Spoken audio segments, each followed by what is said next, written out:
In his annual State of the Union address later today, U.S. President Barack Obama aims to outline his plans to help the middle class left behind by the economic recovery. And he plans to do this through tax increases on the most wealthy and by signing trade deals to expand markets for American goods and services. But the plans face stiff opposition from Republicans, who control both houses of Congress.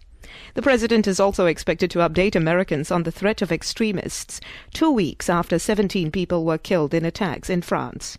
For more about the State of the Union address, we're now joined by Dr. Patrick Basham from the Democracy Institute. Now, Dr. Basham, this will be Mr. Obama's first State of the Union address since the Democrats lost control of the Senate in the November midterm elections. What sort of tone can we expect from his speech? Well, State of the Union speeches, presidents usually adopt a fairly statesman-like tone. It's an opportunity, a fairly rare opportunity, for them to appear to be speaking in the national interest rather than in a partisan interest.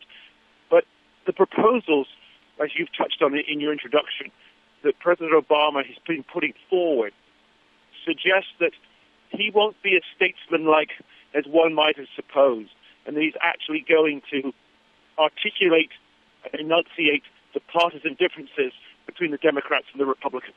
Why do you think he would go this way? What are his reasons for taking this stance? Well, a State of the Union speech at this point in a presidency, that is three-quarters of the way through his period in office, most presidents are thinking almost exclusively about their legacy. And President Obama has calculated, it appears, that the best way to protect and enhance his legacy is to continue to be a voice for those he considers to be sort of in the bottom half of society, those with less money and less power. And therefore he is going to continue, he thinks, attractively from a political point of view, to target the quote-unquote rich, the quote-unquote wealthy, in favor of those who have less. And it's a complicated political calculation, but he thinks that both the American voter and the American historian down the road will look back and say that he at the very least fought the good fight for the people who voted for him. However, with the Republicans controlling both houses of Congress and just with 2 years left in office, what are the chances of Mr. Obama's plans actually becoming law?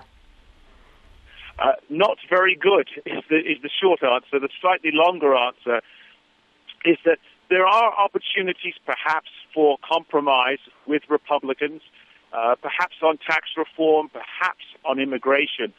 But the positions that President Obama has outlined in advance of his speech suggest that he's taking a very strong position. He's sort of digging in his heels on those sorts of issues, particularly on taxes, which means that whatever opportunities there may have been to compromise with Republicans, assuming the Republicans themselves wanted to compromise, those opportunities appear fewer, I think, tonight than we might have hoped for just days or weeks ago.